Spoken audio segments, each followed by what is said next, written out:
Do we have freedom of the will? According to John Locke, the whole notion of freedom of the will is confused.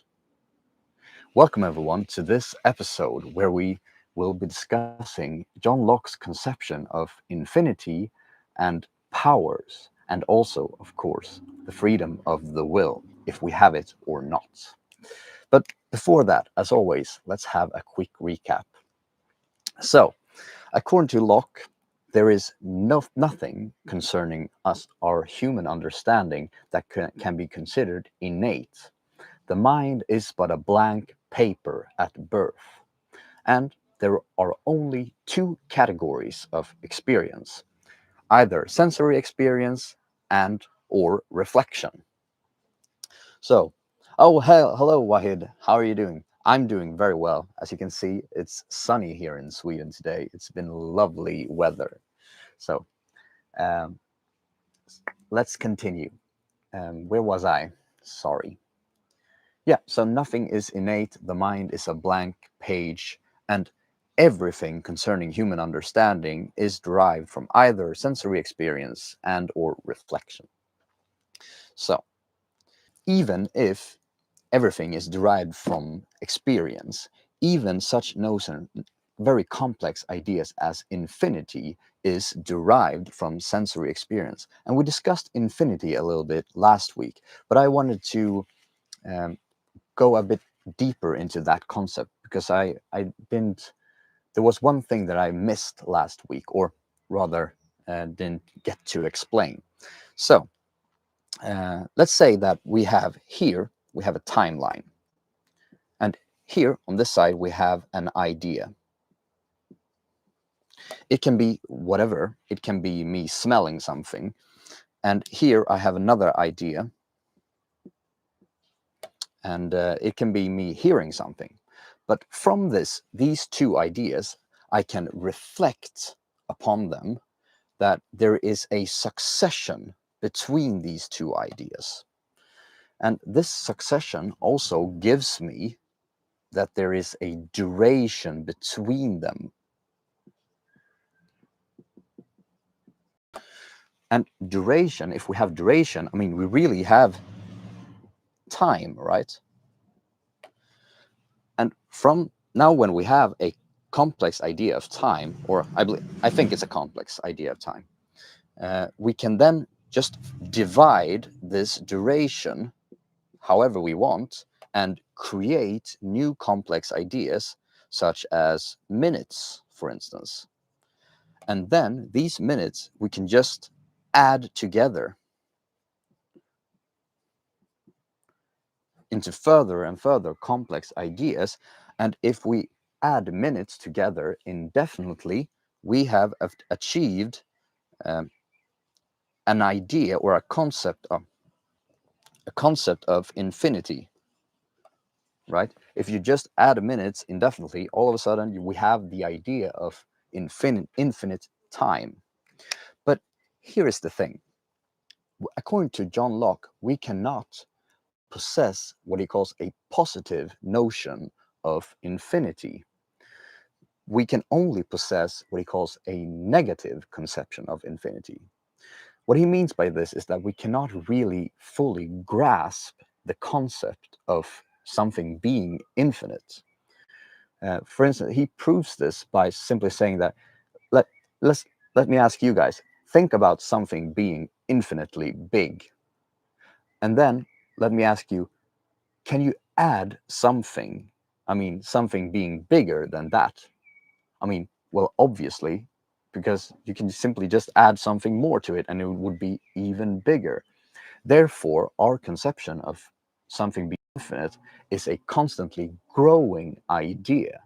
We cannot, the moment we think we have an idea of something being infinite, it sort of slips away from us because it can be even more infinite. But I think you catch my drift here. I thought this concept was actually rather interesting. What do you guys think? Can we actually have a positive conception of in something being infinite? Well, according to Locke, we can have the negative conception, which is simply something being infinite is a negation of an end. It does not possess an end. That is basically how we can conceive of something being infinite. Oh well. Mathematical proofs demonstrates properties of infinite sets, even if we can't visualize them completely. If matter can be infinitely divided, wouldn't we reach a point without size? Very interesting. Yeah. Yeah, I believe that John Locke does. I mean, I think we can have a positive notion of infinity, and because I also believe that John Locke claimed that another proof that we cannot possess a positive notion of infinity is that because we cannot use it to something. But I believe a lot of mathematicians uses the notion of something being infinite, and then can create more things out of that. So we can definitely use the notion of something being infinite. So, well, infinitely divided, would we reach a point without size? Yeah, good question. Well, I cannot answer that one. But anyway, so I just wanted to clarify that from last week. So now let's get into John Locke's notion of powers. And a couple of weeks ago, we discussed different qualities. We have primary and secondary qualities. And these are qualities that objects can possess. But we have a third one that we haven't talked that much about, which simply is powers. And that is the subject for now. And powers can be further divided into two subcategories, that being something active powers, and passive powers. And let's see. Okay, so the thing with active powers, that is basically when an object can make a change in another object. For instance, let's say that we have a fire and a piece of wax. The fire has the active power of changing the form of the piece of wax. And then the piece of wax has the passive power to be able to be changed by the fire. Do you get it? I mean, it's that simple, really. And this brings me to the whole debate about freedom of the will, because according to Locke, uh, freedom, the notion of freedom, and the notion of will, and the notion of perception, etc., these are all powers possessed by our mind. And so, according to Locke, the whole notion of our will being free is very confused. It's a confused notion to say that our will is free. Let me explain why. In order to explain it, let's go through the definitions of the different words. For instance, let's begin with the will. According to Locke, the will is but the power to direct the mind to an action which the mind pleases. And that's it, nothing else. If I please to raise my hand, my will is to direct my hand in an upwards motion. But if I will to raise my hand and something stops my hand, whatever it might be, then my will is limited by my freedom. If something hinders my upward motion, my freedom is limited, right? So, and for instance, if I am put in a prison, my freedom resides only in my capacity to, for instance, walk around in my cell. But if my will was aimed to some end outside of the prison, I lack freedom to perform those wills or those volitions. I believe, yeah.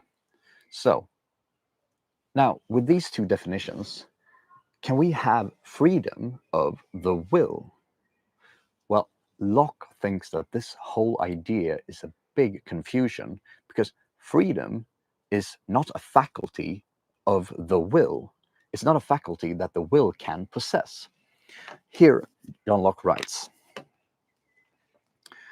"'Tis plain then that the will is nothing but one power or ability, and freedom another power or ability, so that to ask whether the will has freedom is to ask whether one power has another power, one ability another ability, a question at first sight too grossly absurd to make a dispute or need an answer. For who is it that sees not that powers belong only to agents and are attributes only of substances, and not of powers themselves?" So, according to Locke, we simply cannot attribute a power to another power, which, I mean, I think it makes sense. Hold on, let me see what you've been writing. Ability to act upon the world and bring about change, is it? Yeah, that is a power. Limit is always a factor when considering free will. Yeah, definitely. All right. So do you get what I'm saying? According to Locke, we have the freedom, the notion of freedom and the notion of willing are two faculties which possessed only by the mind and not possessed, the freedom cannot be possessed by the will. So therefore, the whole notion of freedom of the will is confused. It's an ill-formed thing. You get what I'm saying? So therefore, we're not really free in our action. We actually have something that determines our will. And what would that be? Well, before we get into that, I wanted to just add one thing here. John Locke actually also discusses the notion of second order desires, which I've made a whole episode about. The notion of second order desires is more of a modern philosophy thing, written a lot about by Frankfurt. Um, but I thought it was interesting because John Locke completely rejects the idea of a second order desire being that you can will to will something. And that would actually be a definition of freedom, right? That you can will to will something specifically. Let's not get that much into it, but it is a very interesting subject. And I highly recommend you guys, if that sounds interesting, to check out that episode. I believe it's called "What is a Person?" And I'll try to put a link down below so you can find it there later. Um, so now let's get back. So if we do not possess freedom of the will, what determines our will then? Well, according to Locke, there is one thing that determines our will, and that is uneasiness. Let me elaborate upon that.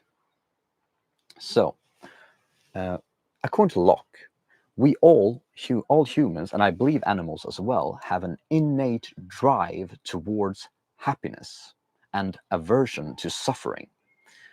I know John Locke claims that there are no such thing as innate things concerning human understanding, but happiness, a drive towards happiness, is a mere inclination, and it should not be in the category of knowledge or understanding. So everybody is more or less striving for happiness, according to Locke. And from this happiness striving, we gain uneasiness from desires.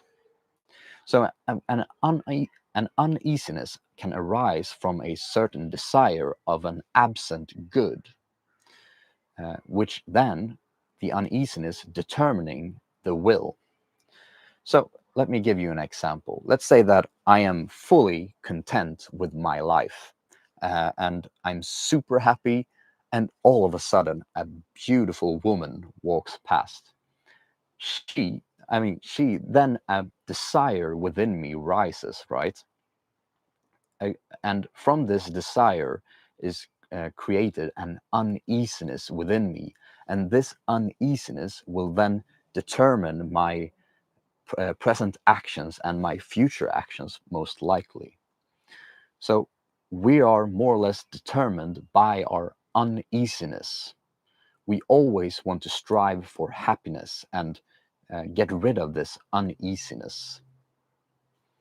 So I'm more or less a deterministic worldview, I believe. But so here, where does morality come into the picture? Because it seems as though that John Locke basically says that everybody is just egoists and they act according to, only to better their own position or their own happiness, I would say, not position maybe. But so where does morality come into the picture? Well, according to Locke, if a person is intelligent enough, he is able to balance different actions against each other and figure out which action that will maximize happiness, one's own happiness, I must mention, I believe. And here's the thing. The intelligent person knows that the best action is always in accordance with religion. Because if you are a good Christian, for instance, you will get into heaven, which is the eternal joy. Yep, I believe that John Locke actually makes a version of Pascal's wager. Let's just go through it a little bit, because I think it's a quite fun argument. So let's say that we have I make a bet that God exists. And here I make a bet that God does not exist. And in this world, let's see. And in this world, God exists. And in this world, God did not exist. So here I betted that God existed. Oh, and God did exist. Here I have an infinite amount of happiness in the afterlife. And here he didn't exist. Oh, well, too bad. I mean, but nothing really happened. So according to, if we just count happiness, it's 0, right? But here, let's say that I betted that God did not exist and I lived a very sinful life, let's say. Here, I mean, there's a minus, I mean, maybe not infinite, but 5 million, etc., etc. And here, if God did not exist and I betted that God did not exist, 0. So therefore, you ought to act accordingly.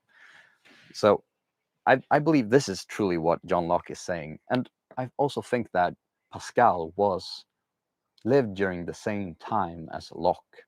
Or I know for a fact that he mentions Pascal in a few places in the book. Oh, what about the categorization of power? Could you elaborate a little bit on that?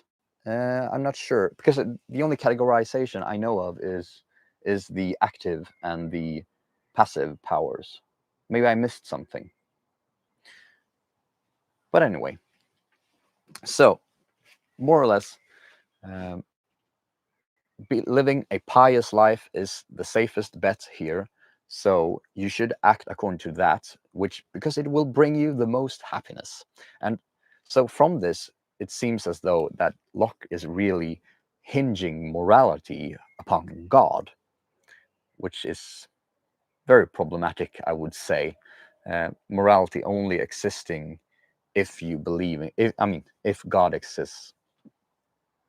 Oh, didn't I say what a passive power is? Maybe I didn't. Well, a passive power is simply something having the power to be changed by an active power. I think I took the example, if you have a fire, it possesses the active power to change a piece of wax, and the wax possesses the passive power to be changed by the fire. So Locke thinks that being able to be changed by something is a passive power. But mostly when we think about powers, we commonly think about the first one. Does that make sense?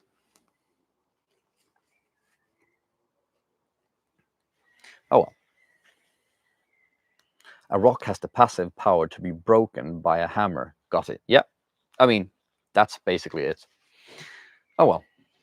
So, I think that will do for today. It was a lot.